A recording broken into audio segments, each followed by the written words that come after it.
lisons dans Philippiens chapitre 2. Tunasoma wa Filipo sura ya pili. Du 3e au 11e verset. Kwanza mstari wa 3 mpaka wa 11. Nous n'oublions pas notre texte de base. Atusabwe msomi yetu ya msingi. Mais nous sommes après ce texte-là, il faut mémoriser. Même quand il y a un route, même dans la douche, dit, ce n'est pas moi qui ai choisi Jésus le premier. C'est lui qui m'a choisi, qui m'a établi. Afin que j'aille produire des fruits et des fruits des mains. L'esprit des partis ou par vaine gloire. Que l'humilité vous fasse regarder les autres comme étant au-dessus de vous-mêmes. Ayez en vous les sentiments qui étaient en Jésus-Christ. Lequel existe en forme de Dieu, n'a point regardé comme une forme de serviteur, ayant paru comme un simple homme, se rendant obéissant jusqu'à la mort. Et lui a donné le nom qui est au nom de Jésus. Sur la terre et sous la terre. Et nous terminons le verset 11. Que toute langue confesse que Jésus-Christ est Seigneur à la gloire de Dieu le Père.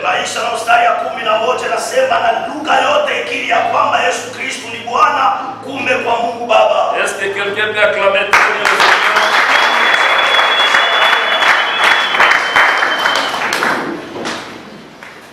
Amen, amen.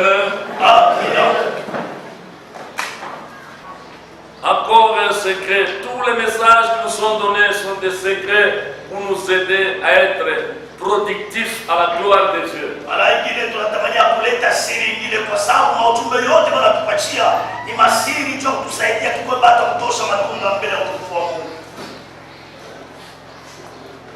Quand on est fécond selon Dieu, on produit des choses à la gloire de Dieu. On mène une vie qui réjouit Dieu et qui nous produit aussi des bénéfices.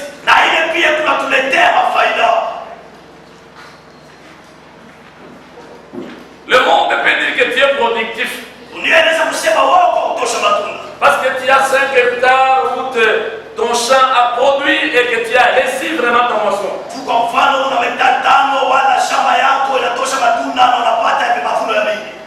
Tu es productif parce que tu as 10 enfants, 14 enfants.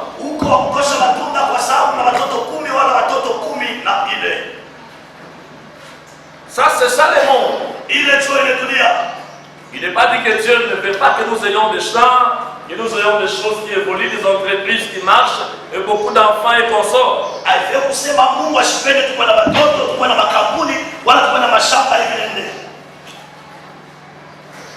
Mais la meilleure des choses, quelqu'un peut avoir toutes ces choses, et quand tu les regardes, Dieu dit que c'est un stérile.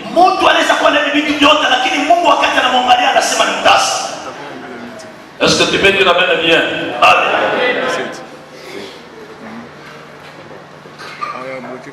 Tous ceux qui ont marché avec Dieu ne se pliez pas trop à ce que les gens disaient d'eux. Mais ils s'attachaient beaucoup plus à ce que Dieu témoignait sur leur vie. La Bible dit que si les témoignages, si nous recevons les témoignages des hommes, le témoignage de Dieu est plus grand. Pose la question à celui qui est à côté de toi. Qu'est-ce que Dieu dit de toi?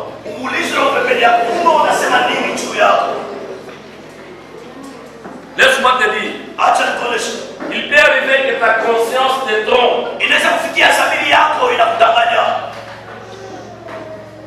C'est quoi un chrétien? C'est quelqu'un qui doit avoir le temps de réfléchir, le temps d'isolement avec Dieu pour savoir ce que Dieu dit de lui.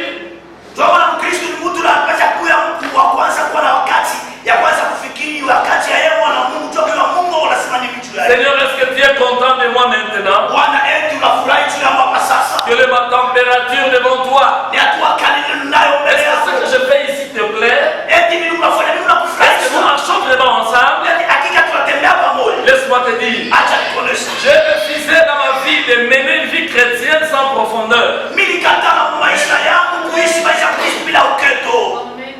Est-ce que tu veux dire amen et bien au nom de Jésus? Le fils de religieux, vivant une vie sans profondeur, et contentant seulement de dire je suis chrétien, je t'ai baptisé, je prie dans l'église, je chante la chorale et je crois dans l'armée de l'éternel, dans tout Passafa.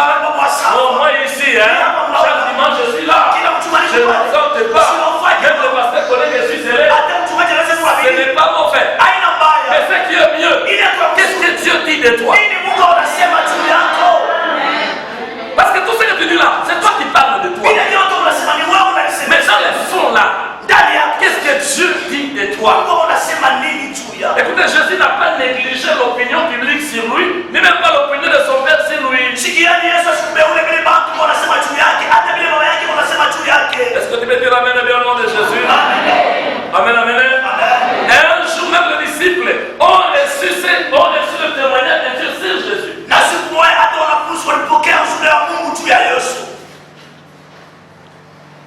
Pierre, qu'est-ce que les gens disent de moi que je suis?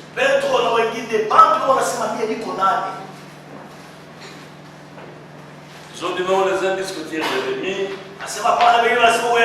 d'autres disent que tu es prophète, ou Jean-Baptiste qui est ressuscité, Élie, plein de prophètes. Jusque là ça allait parce qu'on ne les comparait pas aux bandits, aux prostituées, mais on les comparait aux hommes de Dieu.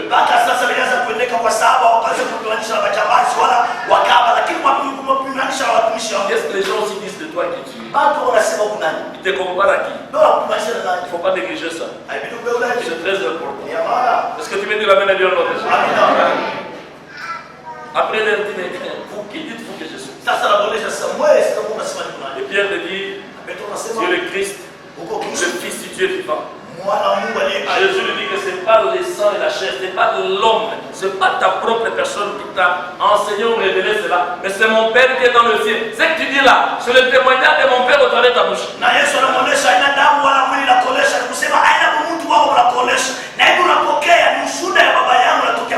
Un jour, pendant qu'ils étaient sur la montagne avec Pierre, Jean et Jacques, on voit Moïse et Élie à côté de Jésus. Après une voix descend, Dieu témoigne. C'est pas Moïse, c'est pas Élie, mais c'est celui-ci qui est mon fils, à qui j'ai mis toute mon affection. Écoutez-le.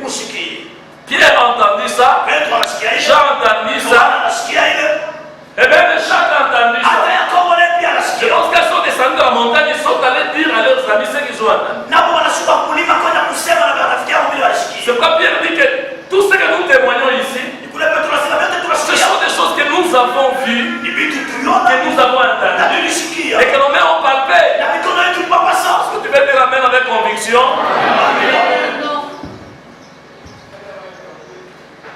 Ne néglige pas le témoignage de Dieu sur toi et le témoignage des autres sur toi.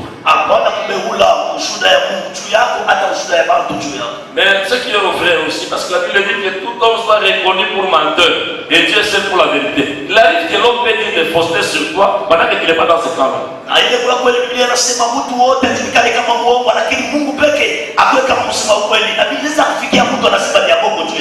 C'est pourquoi quand tu entends quelqu'un parler du mal des autres, fais attention avec cette personne parce que de la même manière qu'il parle du mal des autres, ailleurs aussi parlera du mal de toi.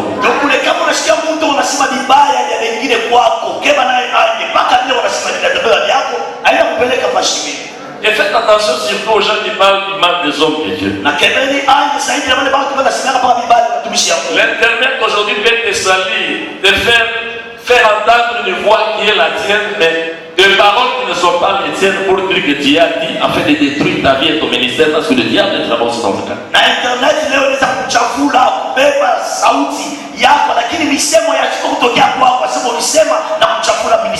Quelqu'un me dit que il me dit il n'y a pas longtemps. Et vous savez, et pasteur Tounasi, c'est un magicien. Et vous savez, il va Castanou, c'est un sorcier. Moi je dis finalement, qui sera serviteur pour toi? Même moi ici, tu vas dire que je suis sorcier. Attention avec l'internet, avec les réseaux sociaux. On peut t'habiller, on met ta tête sur une personne sans habit et on te publie. Et tout le monde connaît que tu t'es dépouillé, tu t'es déshabillé. Oh, mais c'est pas toi. C'est pourquoi il faut être vraiment prudent dans les réseaux sociaux, que nous lisons, que nous entendons, selon que nous voyons.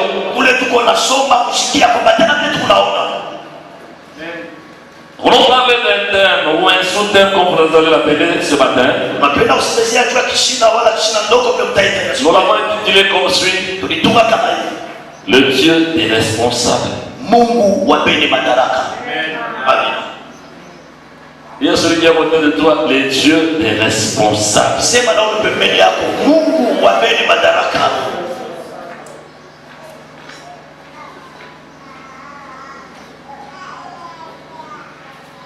La responsabilité commence dans l'âme.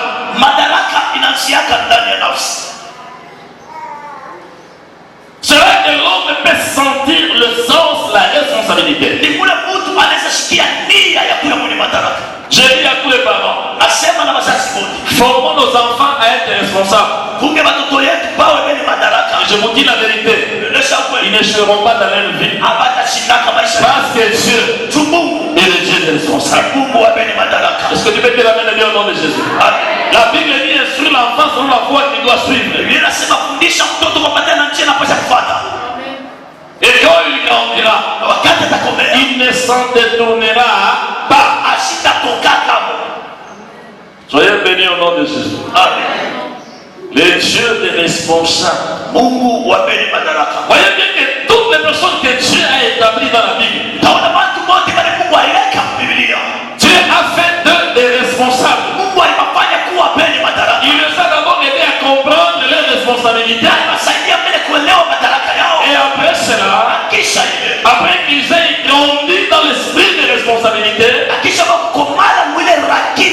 Dieu les a établis. Et ils ont produit aussi des fruits. Les fruits des mêmes aujourd'hui nous témoignons de. Est-ce que tu peux dire la même bien, nous avançons? Amen. Dans le texte que nous avons lu, Philippiens du 5e ou du 4e au 11e verset.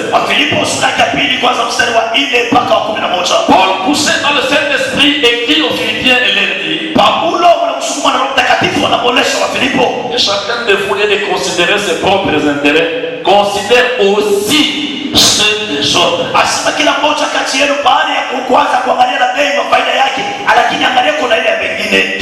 ceux qui considèrent des intérêts pensent aussi aux intérêts des autres. Voilà un responsable. Et il continue pour donner l'exemple concret. Il dit notre modèle Christ Jésus avait des sentiments qu'un véritable responsable doit avoir. Vous savez la poule, quand elle est entourée de ses poussins, elle fait ça.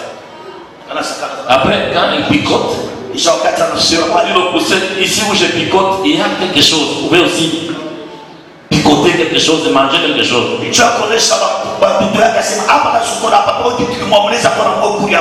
Il sait que si je leur indique pas ce qu'il faut manger, ils ne mangeront pas. Ils vont dormir affamés. Deuxièmement, je dois constituer aussi leur sécurité parce que même quand un épervier vient, même quand un chien vient, la poule, à cause de ses poussins, ne les craint pas.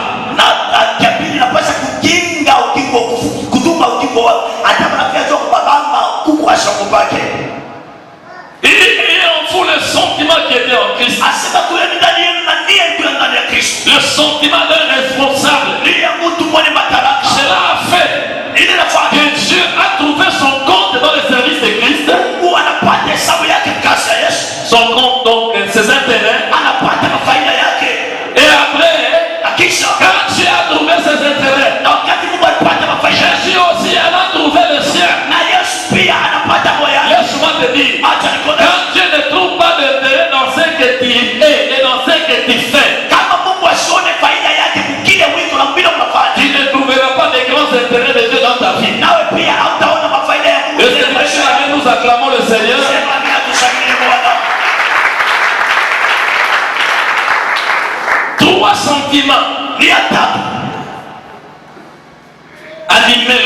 de Jésus. ile inaanza kusukuma moyo wa Yesu, Motiver le cœur de Jésus. inaanza kuchangamsha moyo wa Yesu.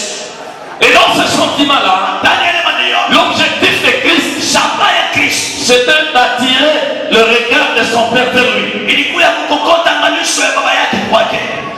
Personne ne peut regarder ce qui lui déplaît. Mtu hata kwa Yesu kuangalia bila kumfurahisha.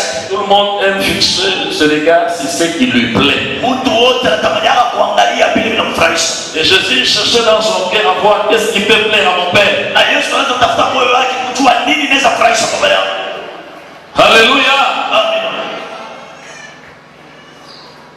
Tu n'auras pas la joie de regarder l'équipe beauté là par exemple. Hautakuwa na furaha kuangalia kipo tena kwa mfano. Amen, amen. Amen. Mais tu seras content de regarder une bonne sauce, une belle nourriture préparée sur la table. Utakuwa na kitu furaha kuangalia mchuzi mzuri basi utaisha kwa meza. Ou de beaux habits étalés dans un magasin. Wala manguo ya mzuri ili basi weka ndani ya duka fulani.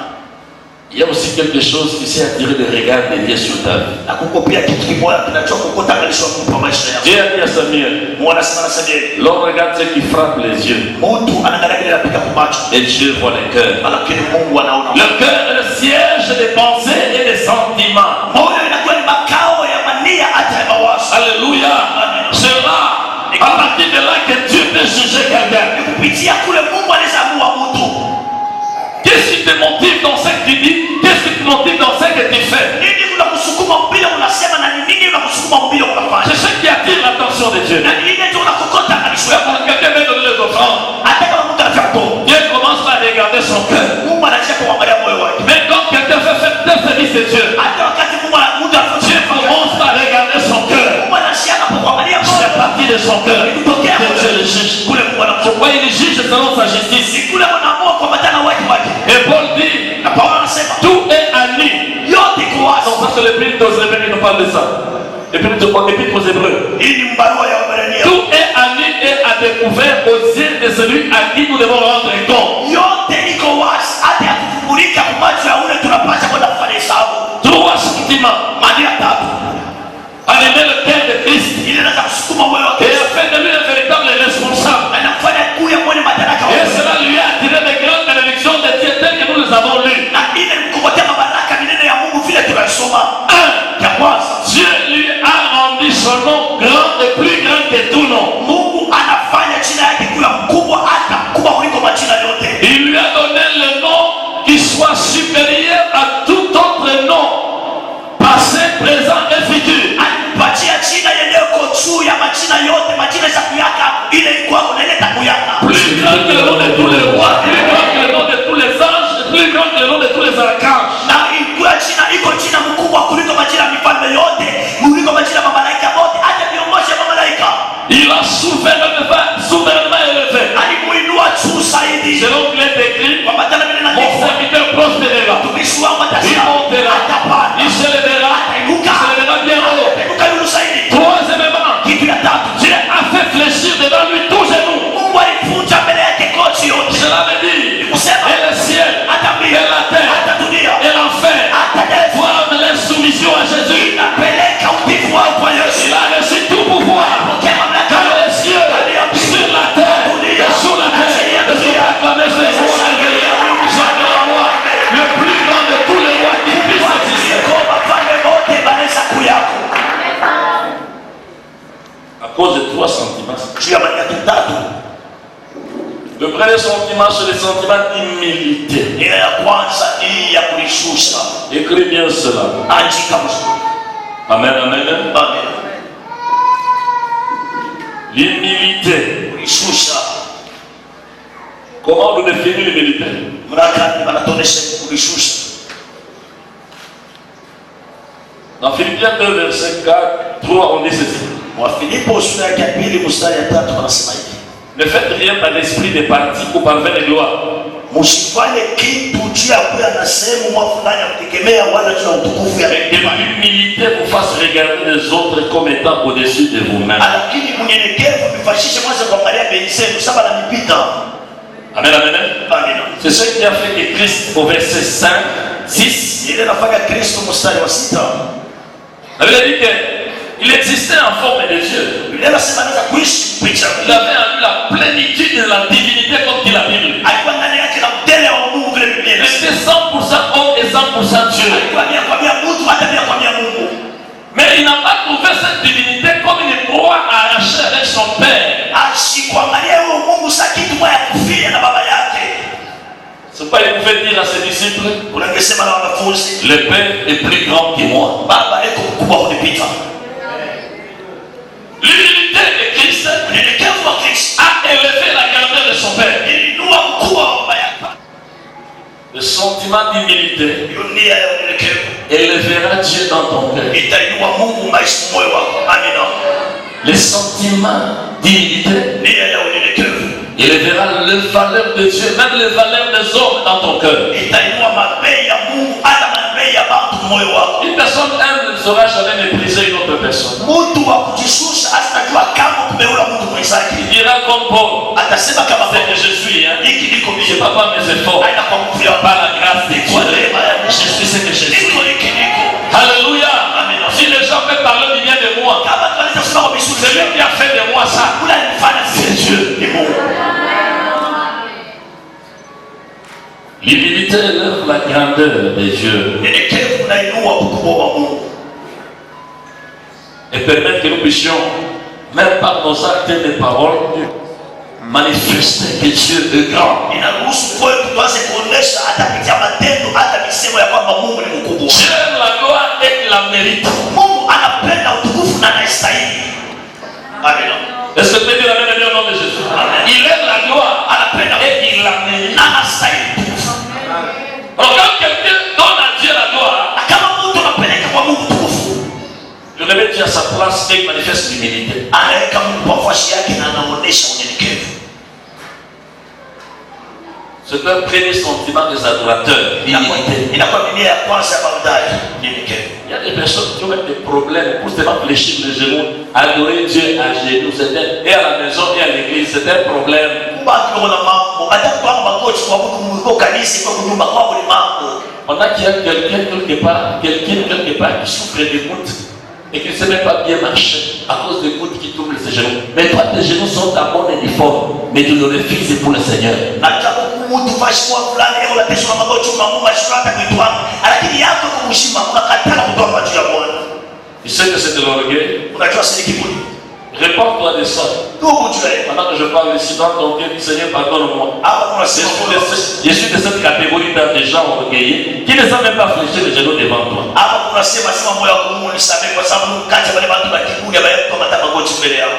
Il y a quelqu'un qui souffre de ça pendant que je parle ici. Huyu mtu anasema tu hapa unateswa Si chini. dans ton cœur tu fais cette repentance là même maintenant, la puissance de Dieu va te toucher, la guérison va faire disparaître, même les douleurs que tu as dans les genoux. Na kuna mtu anateswa na kama unafanya kitu hiyo hakika moyo wako kwa unasema uwezo wa kutakugusa na magonjwa yote utakimbia. Je dis à quelqu'un, Inasema mtu mwa mwanamke il maman, mama moyo. que Dieu te bénisse au nom de Jésus. Akubariki. Ah, j'aime le Saint-Esprit. Apenda Je mtakatifu. salue sa présence. Est-ce qu'on peut acclamer le Saint-Esprit? Alléluia. Yesu, Yesu, Yesu, Yesu, Simba, la kisasi, la wayuna.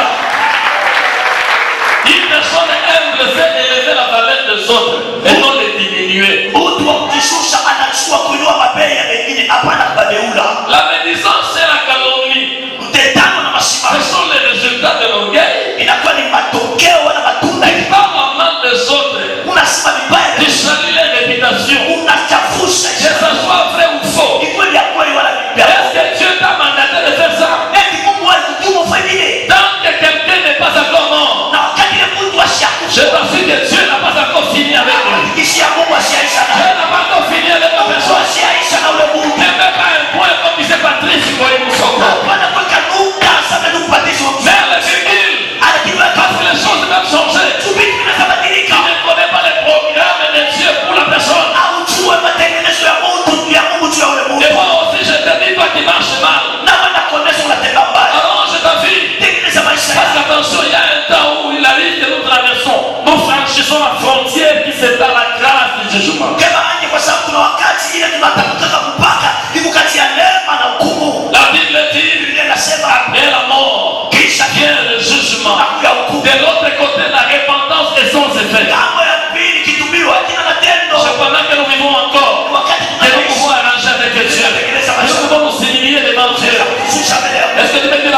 sont que les êtres qui se répandent sincèrement et qui changent sincèrement et véritablement.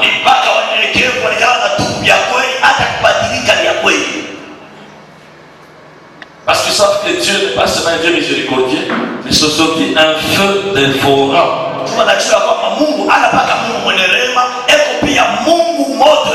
Ce n'est pas notre grand-père ou notre oncle avec qui on va blaguer. C'est un père qui a de l'affection pour ses enfants, mais c'est aussi le juge suprême. Alléluia. Et lui, il ne fait pas exception de personne. Personne ne peut les corrompre.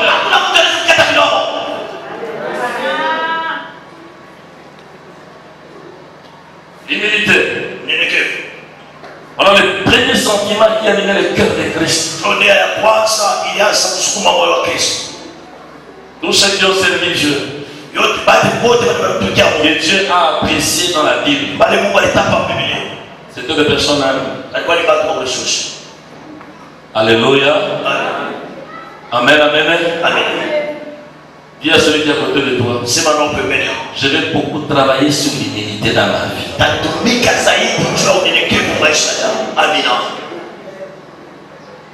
On a déjà vu. Il était le chef de quelqu'un. La personne là était ta bonne. Hein, maman? Mais après comment? Cette personne est élevée dans la société. Et tu te retrouves en train de travailler sur son patronat. Amen. J'étais à Cambov. C'était en 1999. L'église m'avait accueilli à Cambov. C'était l'ADP. Une grande assemblée. J'ai pu partir par révélation. Selon les visions que Dieu m'avait fait voir. Je ne t'ai pas invité, je ne connaissais pas Cambov, c'était la première fois d'y aller. Et tous les signes que Dieu m'avait montrés, c'était accompli exactement comme il nous avait révélé. Et même l'église là où je devais travailler. Quand les pasteurs m'avaient reçu. Le Seigneur s'était sérieusement glorifié. Il y avait des visions, beaucoup d'âmes sont rentrées au Seigneur. Amen, amen. Maintenant, le pasteur me présente quelqu'un. C'est son fils dans la foi. Il m'a dit, qui c'est celui-ci? C'est mon fils. Je l'ai encadré. Le pasteur n'était pas à temps plein comme moi, lui était travailleur. J'étais chauffeur de la société. C'était post mining. Il dit, tu vois celui qui a voté de moi ici. C'est mon fils.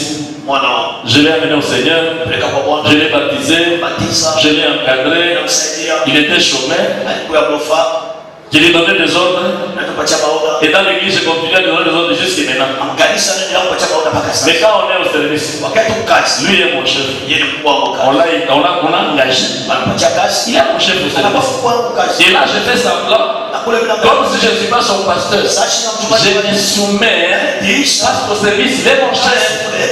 Mais ici, c'est moi son père. L'humilité vous fasse regarder les uns comme étant plus important que vous. Tu ne connais pas son futur, son demain. Le demain de chacun est dans la main de Dieu. Chacun est un projet de Dieu sur la terre. C'est ce que Dieu dit à Jérémie. Avant que je puisse former, je te connaissais. Avant que tu fusses sortir de ton train de ta mère, je t'avais consacré prophète des nations. Alléluia. Le programme de Dieu pour ta vie précède ta naissance et ton apparition sur la terre. Je répète encore. Le programme de Dieu pour ta vie, son plan avec toi, son projet pour toi, ton nom à toi, précède ta naissance, précède ton apparition sur la terre. Dieu te connaissait avant tes parents. Dieu te connaissait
prêché les cantiques de frères Nzita.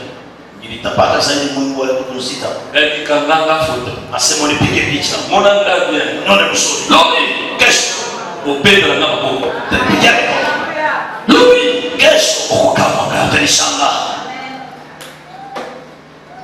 Wote fanyishaka nini maisha? Hapana kusemaka vile. Amen. Hata mtoto yako bizarre. Hapana mwambie. Amen. Peut-être c'est cet enfant qui sera ta vraie pension. Sasa hivi mtoto utakuwa mapumziko ya wewe. Peut-être ceux en qui espèrent vont te déconsidérer. Sasa hivi mimi unaona babei baada ya Mais c'est cet enfant-là que tu méprises là. yule mtoto kuna babei Qui sera atakuwa quelqu'un que Dieu a préparé ule mbataji pour ta sépulture. tutamsaidia wewe kesho kwa matiko yako kesho. Est-ce que tu peux dire le nom de Jésus? Disons la vérité. Est-ce que ce sont tous les enfants qui gardent les parents dans la vieillesse? À moins que ce soit une grâce particulière. Hein? Ah, mais souvent, ce n'est pas beaucoup. Souvent, on mentionne l'ingratitude, n'est-ce pas? D'autres enfants rappellent seulement les mal que tu leur as fait.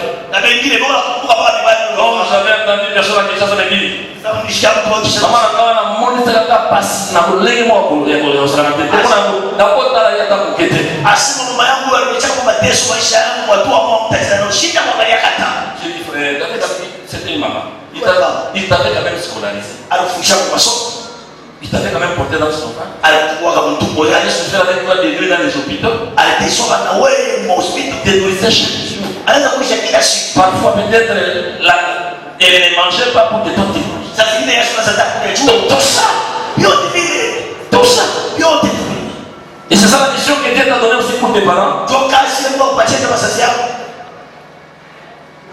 je ne sais pas mon loger. Je ne sais pas qui veut le kuchambulia mon loger. Mais là c'est pas awa mon loger. Awa kibelewe. Awa kikoloa. Awa tumba. Ni wangu sasa.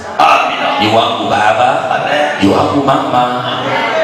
Mungu alidécidé d'Israël que vous veniez pas son canal. Tu avais décidé que je vienne au monde et pas son canal. Mungu alikamata mpango tunapitia njia ya. Je dis kama waruhusu je vais donner la valeur de tes parents. utaimwa pia basi Et tu ne permettras pas ta langue de le mépriser. na utamruhusu bibi yako babeula. Tu ne permettras pas ton cœur de le rejeter.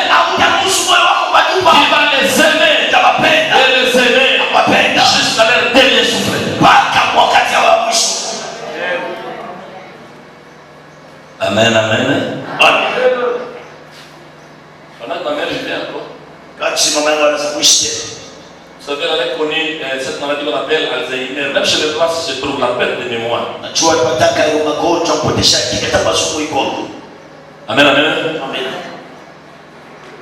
C'était beaucoup de fois que ma mère s'était perdue et je ne pouvais presque pas dormir parce que je devrais chercher ma mère par tous les canaux, par tous les moyens, radio, télévision parfois pour qu'on puisse retrouver ma mère. Ilikuwa ni wakati mara Sur radio, je n'avais pas touché la télé. Sikuenda hiyo televisheni tena, lakini kuna hiyo naweza kumtafuta passion de tupate. Je la retrouvais toujours. Naanza pa kupata. Pendant que je ne la voyais pas, moi je disais Seigneur, je ne verrais pas que ma mère meure loin de ma maison. Je ne verrais pas que quelqu'un la lapide. Je ne verrais pas que quelqu'un lui fasse du mal. Je vais retrouver ma mère. Et Dieu me promettait toujours que nous allons la retrouver. Akila mara siwezi kupata naweza kuonesha Mungu mimi sipende mama yangu akufe nje ya nyumba yangu, bali na nyumba yangu sipende mtu ambaye atana maibu wala mtu amfanye kitu kibaya hapana. Une fois j'avais même accusé de dérangement cardiaque à cause de ma mère. Mara moja nilipata kata maumivu kumoyo choma. Parce que c'était perdu pour la même 15 fois. Walipotea akakipita kala tatu. Alors j'ai souffert. Anaweza tesa. Une fois mes enfants m'ont fait asseoir. Na shughuli tunaomba Je nikalisha. dis non papa, nous risquons de te perdre. Asema pala mama tunaweza kupotesha. Non, c'est pas possible. Ta Haiwezekani. maman a déjà fait sa vie. Mama yako asifanye Tu risques, nous risquons de te perdre, nous allons souffrir. tunaweza kupotesha na tunaweza kuteswa. Non, non, toi, en tout cas, toi, c'est trop. Hapana napitisha. Je les ai dit. Nabonesha. De la même manière que vous aimez votre maman. Vile unapenda mama yako. C'est comme ça aussi que j'aime ma mère. Mpaka vile nampenda mama. De même que vous avez des souvenirs de votre maman. Vile Mungu namba ukumbusha mama yako. Moi aussi, j'ai des souvenirs de ma mère. Na mimi nakukumbusha mama Je yako. ne peux pas l'abandonner. Siwezi kuacha Jusqu'au bout. mpaka mwisho. Et gloire à Dieu. Sifa kwa Mungu. Dieu avait exaucé ma prière. Baraka maombi. J'ai enterré ma mère. Kama Honorablement, selon les faits que moi il m'avait donné.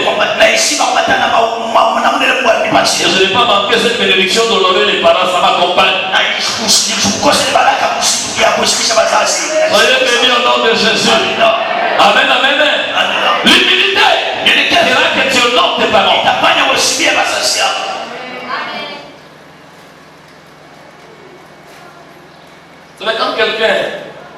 n'a pas là, ne comprend pas, ne s'est pas élevé Dieu dans son cœur par le sentiment d'humilité, il sera méchant. Dieu pose la question à Caïn, excusez-moi. Ah, ce verset me fait toujours rêver. Oh là là, c'est compliqué. Où est ton frère Abel? Vous savez la réponse? C'est dans Genèse chapitre 4.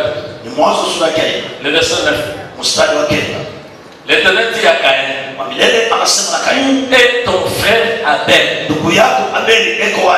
Il répondit, je ne sais pas. Suis-je le gardien de mon frère?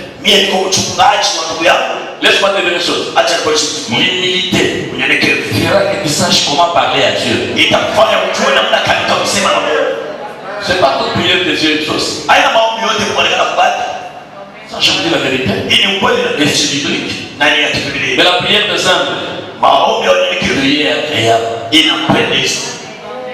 Écoutez des réponses impolies. Un royaume spirituel compliqué.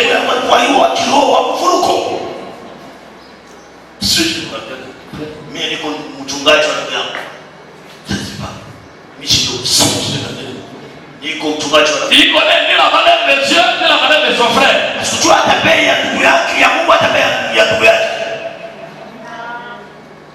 Je te forme ce matin. Le mot gardien a le même sens biblique que le mot pasteur. Le même sens que berger. Alléluia.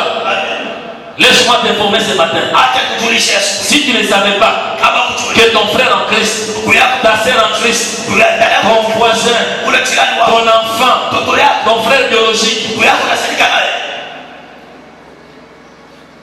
et sous ton gardiennage, que tu es son pasteur, toi la regarde, et tu es sa bergère ou son berger, tu es irresponsable et n'attends pas les grandes bénédictions de Dieu dans ta vie.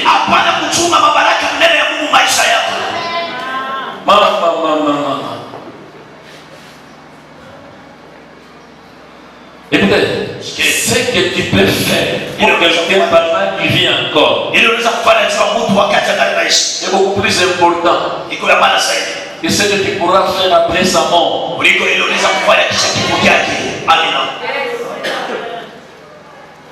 Est-ce que tu mettez la main dans le nom de Jésus?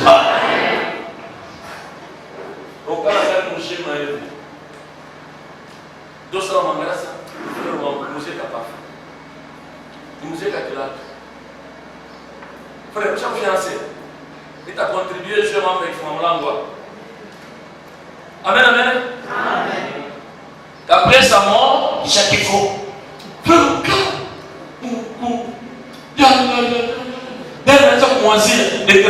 Déjà comme ça raconte trop d'histoire et des faussetés. Comme ça il y a bien. Il continue, il y a mais pendant qu'il vit encore, qu'est-ce que tu fais? L'humilité produit des paroles et des actes. Pourquoi ton visage est-il attristé? Renfrogné.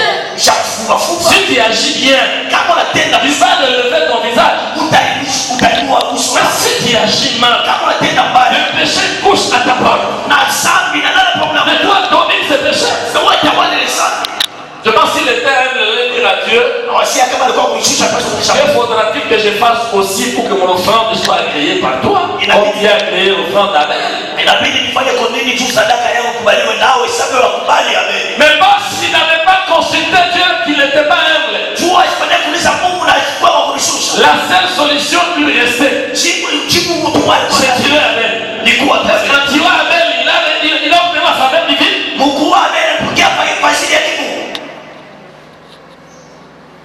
Quand quelqu'un réussit dans ce qu'il fait, ne dis pas rapidement qu'il a touché au fétiche. Parce qu'aujourd'hui, même les chrétiens donnent toute la réussite au diable et tout l'échec à Dieu. Je ne sais pas si c'est la meilleure formule d'adoration. Ton frère a réussi dans tel domaine. Pose la question, comment a-t-il fait pour arriver là? C'est aussi l'humilité. Amen, amen. Et tu peux aussi dire à Dieu, comment aussi pourrais-je faire pour réussir dans mon cas? C'est très simple. Et tu n'auras pas le temps de médisance, de calomnie, d'insultes, de mépris des gens. Tu vas aimer tout le monde. Parce que je ne sais pas c'est que qui sera quoi, où, quand et comment, et que fera-t-il un jour pour ta vie.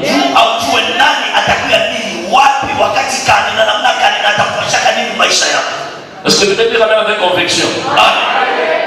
Deuxième sentiment, l'obéissance. Il faut. Tout commence par l'humilité. Parce que Dieu est grand, je suis petit, alors les petits doivent se soumettre aux grands.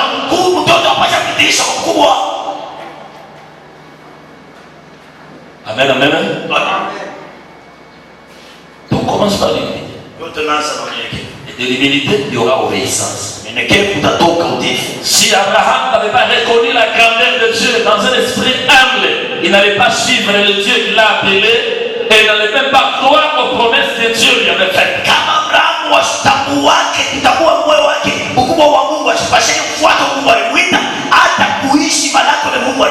C'est pourquoi avec l'obéissance, la foi peut se manifester aussi. C'est une preuve qu'on dit à Dieu, j'ai confiance en toi, c'est pourquoi je t'obéis. Celui qui n'obéit pas à Dieu prouve qu'il n'a pas la foi en Dieu.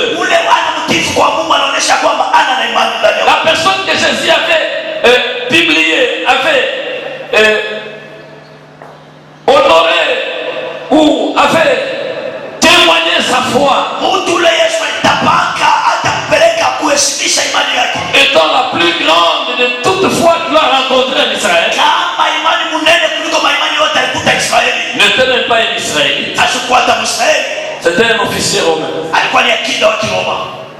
Il envoie des anciens vers Jésus, les anciens des synagogues.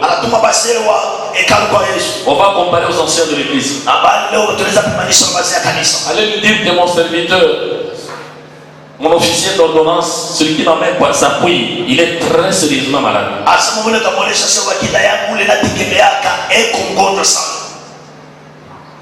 C'est pas si le tel capitaine, il parlait de son lieutenant ou de son adjudant, ça j'ignore. Comme c'était un centurion, c'était un commandant de 100 soldats. Dans l'armée, je ne sais pas si c'était un capitaine, c'est possible.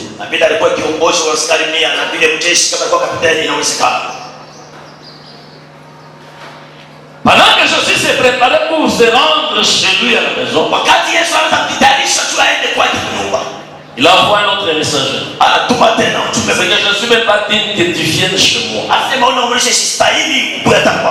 J'ai comparé à Jésus, malgré qu'il était un officier supérieur, il s'est retrouvé moindre.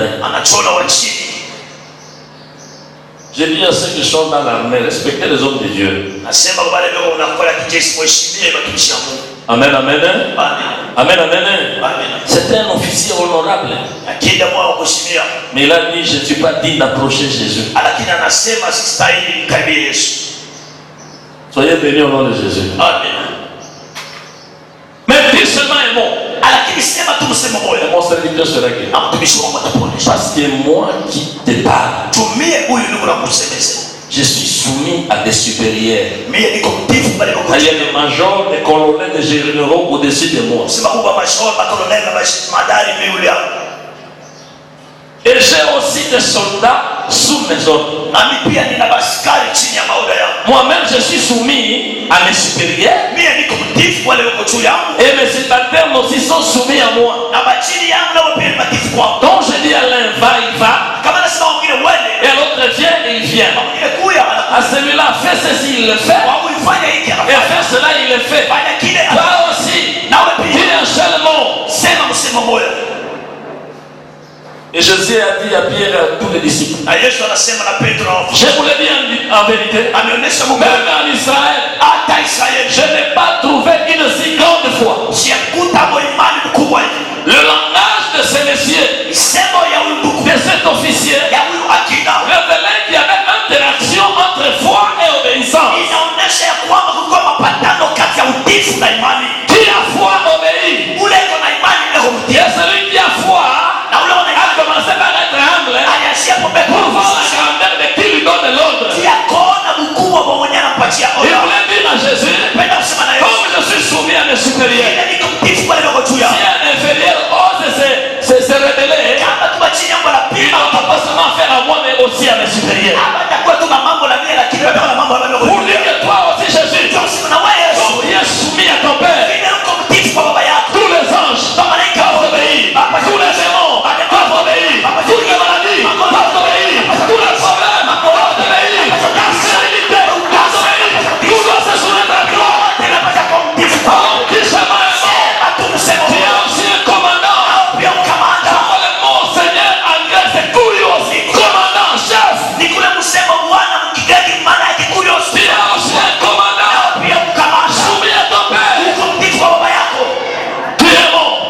Sema Tout va bien se passer. yote vitatikana. Jésus a été étonné. Yesu anashangaa. La foi de cet homme dépassait la foi des Pierre. Imani ya mtu ipite imani ya Parce Petro. que Jésus a dit, je n'ai pas trouvé cette foi en Israël. Ça vous dit que même dans tous les disciples ici, même en toi, Pierre, le champion des foi, je n'ai pas trouvé ça en toi. Yesu anasema siapata imani ya Israeli, kusema hata kati ya wanafunzi, hata wewe Petro bingwa wa imani hauna na imani.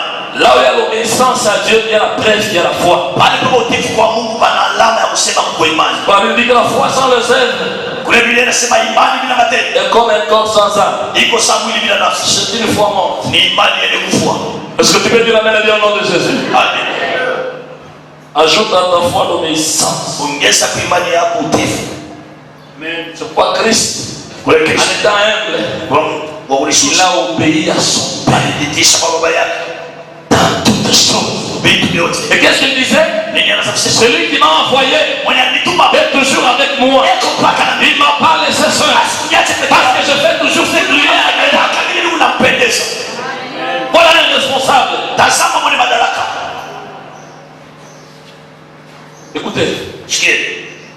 nous savons voir des gens qui sont soumis à Dieu, Tunajua kuona watu walio watiifu kwa Mungu. même dans leur façon de se soumettre à leurs parents, de se soumettre à leurs époux, de se soumettre aux dirigeants de leur département dans l'église, et même au départementaire de l'église, la manière dont ils se soumettent aussi à son pasteur. Na tunaona namna yao ile wanatitisha kwa bazazi yao, kwa bwana yao.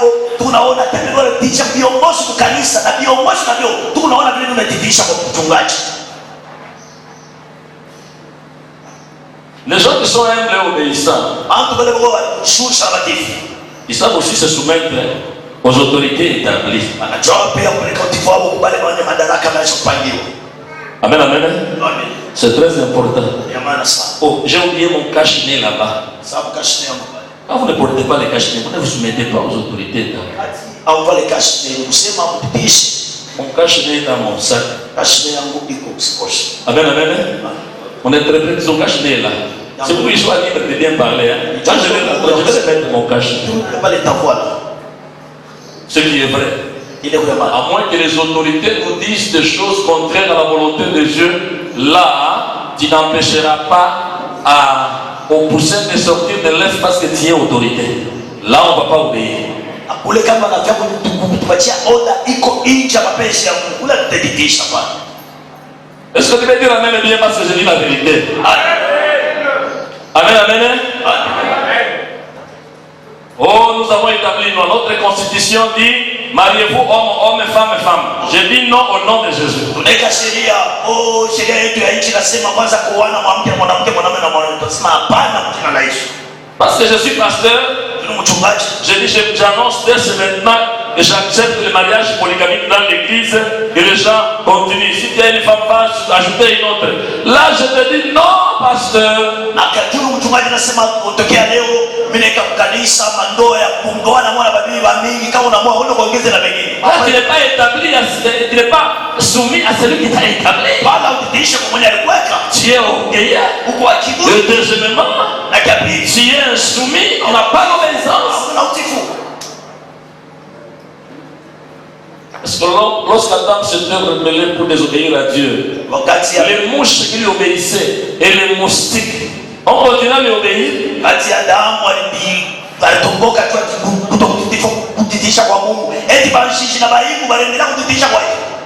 J'avais apprécié un jour un théologien qui prêchait, qui dit: quand je prie pour mon pasteur, je ne demande pas que Dieu lui donne l'argent, mais je demande que Dieu le maintienne dans sa volonté jusqu'au bout. Je dis: petit, tu m'aimes. Na siku moja tano Biblia inasema wakati naombea mchungaji wangu shoga yake Mungu ampe makuta, lakini naombea Mungu amshikanishe muimani, nasema mtoto unanipenda. Qu'il me maintienne dans sa présence. Ashikanishe mpaka uwepo wake, dans sa volonté. Ndani ya mapenzi. Parce que dans sa volonté là, mapenzi, je ne manquerai même pas l'argent. Sitakosa makuta. Est-ce que tu veux que la main de Dieu nous avançons? Ah. Je dois courir maintenant derrière les temps. Napasha kukimbilia saa wakati. Soyez bénis au nom de Jésus. Amen. L'obéissance. Et enfin, le sacrifice. L'obéissance l'a conduit jusqu'à la mort de la croix. Je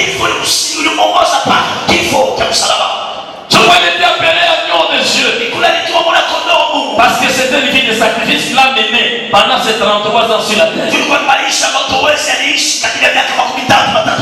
Mais l'humilité l'a gardé 30 ans dans la maison de son père. Il savait qui il était. Il connaissait ce que disaient les Écritures à propos de lui. Mais il n'était pas pressé de sortir de la maison de son père nourricier qui était Joseph.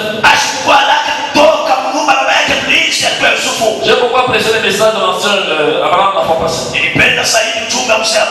Ne sors pas quand Dieu ne t'a pas encore dit de sortir. Est-ce que tu peux dire amen au nom de Jésus? Une prophétie, deux prophéties, tu commences l'église. Est-ce que Dieu t'a dit que c'est le temps? C'est l'orgueil qui t'amène à dire ça et à faire ce que tu fais là. Tu vas échouer. Écoutez, même si toutes les églises appartiennent à Dieu,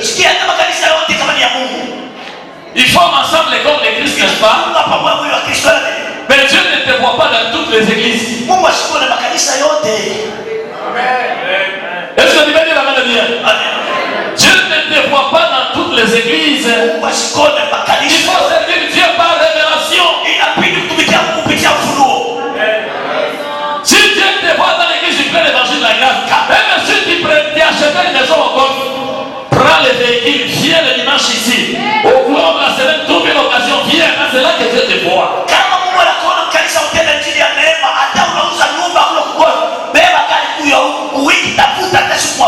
Oh, makanisa yote ni ya Mungu. Paul dit, quand vous auriez 10 000 mètres en Christ, dans 1 Corinthiens 4, verset 15, quand vous auriez 10 000 mètres en Christ, vous n'avez cependant pas plusieurs pères. Parce que c'est moi qui vous ai engendré à Christ par l'évangile.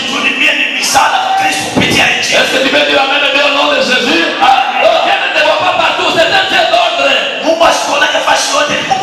Dieu savait que ces 10 personnes ici, leur pasteur sera Kalonji. Ces 50 personnes ici, leur pasteur sera Boupé.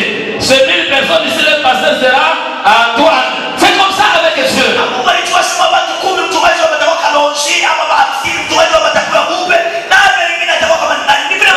Parce qu'il y a des problèmes là-bas, il y a des épreuves là. Pour éviter les piquoiseaux, je vais ici. Là où tu iras, tu croiseras des piquoiseaux supérieurs, des macros piquoiseaux. Plus que ce que tu as laissé là où tu viens. Oh, une portion de ça.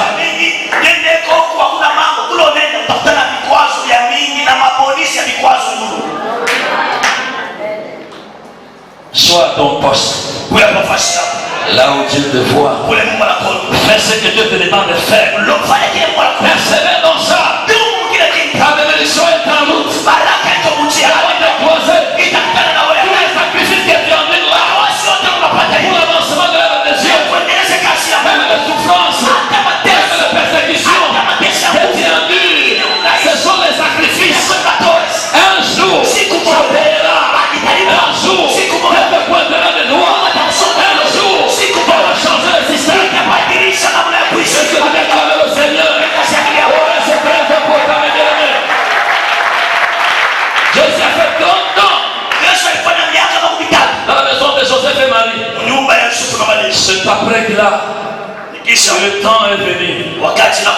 Et quand il est sorti selon le temps de Dieu, wakati alitoka kwa matana wakati là où il est allé, il y avait un témoignage. kula alienda kupa ushuhuda. Ce Jean-Baptiste, Yohana Mbatizaji il l'a présenté devant tout le monde. alimuonesha mbele ya watu wote. Voici l'agneau de Dieu Tazameni mwana qui kondoo. ôte les péchés du monde.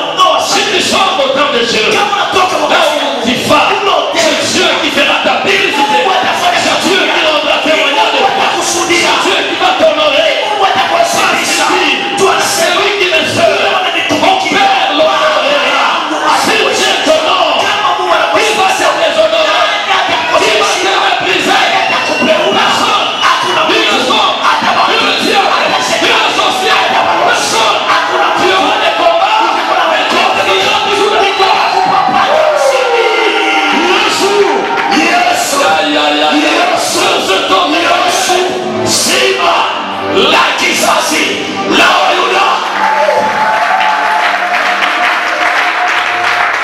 Voilà ce qui a fait de Jésus un vrai responsable. Tazameni nilimfanya Yesu kuwa mwenye madaraka wa kweli. Et quand tu as appelé Abraham, Na wakati Mungu anaita Abrahamu, c'est pour faire de lui un responsable. ndicho kufanya kuwa mwenye madaraka. Abraham était humble, Abrahamu alikuwa il a mwisho. obéi, Bidii. il s'est soumis, Alienda. il a connu des douleurs même là où il allait. Alipata maumivu hata kama anaweza kwenda. Les promesses de Dieu se sont accomplies dans ce. Malango ya Mungu yalitimizika maisha. Tu n'as pas encore vécu certaines promesses de Dieu à cause de ton orgueil. Aliishi bado malango ile ya Mungu maisha yako ya kiburi. Bien soumis Hauna à utii. la parole de Dieu. Neno la Mungu. Vous savez que même la sainteté ici, c'est le résultat de la vie d'obéissance à la parole. Unajua hata utakatifu unakuwa ni matunda ya maisha unyenyekevu mbele ya Tu Mungu. ne peux pas marcher dans la sainteté Hautembea mbele ya utakatifu. si ton cœur ne s'attache pas à ce que Dieu t'interdit de faire et à ce que Dieu te dit de faire. Kama moyo wako hayambatanishwi na vile Mungu anakataza kufanya na vile Mungu anakuonesha kufanya.